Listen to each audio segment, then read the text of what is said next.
What's up, everybody, and welcome back to another How to Play. Today, we're going to be talking about Cole Heckathorn's 7th place finishing 4th kind deck. In this video, we're going to look at a snapshot of Cole's deck list, as well as kind of go over what 4th kind wants to do, and then we'll talk about the strategies and tactics employed inside of the deck, and then lastly, we'll do a quick recap of the deck list, get any things that I missed, and talk about the sideboard just a little bit. So, 4th kind. 4th kind is a 5-hand size, 34 health character, and this list was being played under the order symbol. 4th kind says the 4th card that you play on your turn gets 4 easier to play, as well as it gets a bunch of extra damage. And then once per turn, if my opponent has built 6 or more foundations, I get to commit 4 of them.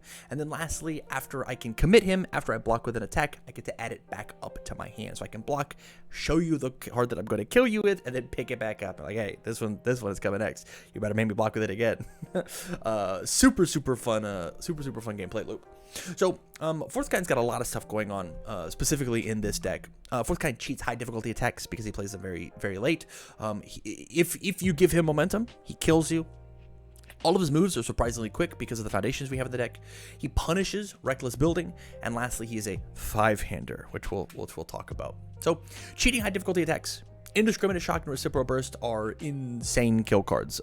They're very strong no matter when you play them. But as the 4th card that you play in a turn, making Indiscriminate Shock a 1 difficulty, Reciprocal Burst a 1 difficulty, Final Smash a 2 difficulty, sometimes a 0 difficulty card is genuinely not fair. Not to mention tacking on 4 extra damage at the end.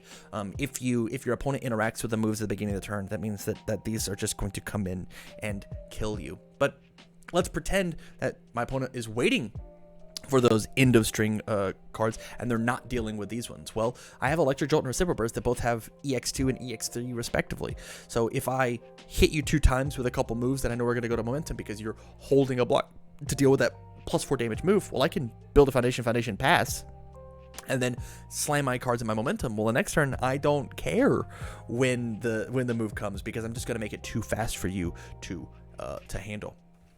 Because all those moves are very fast. In Control, Reciprocal Extend, Mastermind's Apprentice all say the words, this attack gets +2 speed. Incredible. Incredible. In Control being a flip cost, Masterminds being remove one of my committed foundations, and the Reciprocal Extend is an attack card, right? It's a 4 mid for 4 that just says my next kick gets +2/+2. Sometimes it's my next kick gets +2/+6. And so it just feels very strong. Especially because one of the ways that you have to deal with all of that speed is you have to build big. And if we remember back to 4th kind's once per game ability, if my opponent builds big, it means I commit a bunch of their cards. The way that you have to get around that is you have to burst build into Deadlock even. But with cards like Vile Seizing, League Invitation, and Electric Jolt, I get to selectively get rid of the cards that matter. Or with Vile Seizing's case, all of my rivals' checks have -2 for the turn, which is essentially +2 speed. One of the things you can't do against 4th kind is go into Deadlock. Having Vile Seizing and the once per game up and active means that you're probably just going to die that turn. With League Invitation and Electric Jolt committing down selective cards, the problems that 4th kind is facing, there's a lot of interaction that 4th kind gets to have on your board. And then lastly, 4th kind is a 5-hander. Not only does it have that neat trick of I block with an attack and I get to pick it back up for another panic block, but having cards like Calling for Backup and Passing the Torch that say draw 1 card, period, feels very good. Calling for Backup, if it's the first enhance you played, you don't have to discard. Passing the Torch is a beautiful enhance, commit, draw 1 card. And then High Engine Kick is just filter, right? It's filter and it does the thing that we're down to do, which is discard a card and then redraw a card. And so sometimes you play High Engine Kick as the 4th card in your card pool, and you discard attack. And so this is an 8 high for 8 catch. I played this as a 3 diff. Feels very strong. And so let's talk about the rest of the deck, right? We have I really like what's going on with the deck list of the Reciprocal Extend, the High Engine Kick, the Reciprocal Burst, all kind of leading into each other, but still having these incredible bombs like Indiscriminate Shock and Final Smash of just bombs and then add pieces up to your hand. And then cool cards such as, let's see, Ice Gliding for more minus speed, Self-Sacrifice, and Defrosting for damage reduction, Bonds of Friendship for more damage destruction, damage reduction based on the keywords that exist. It's very strong.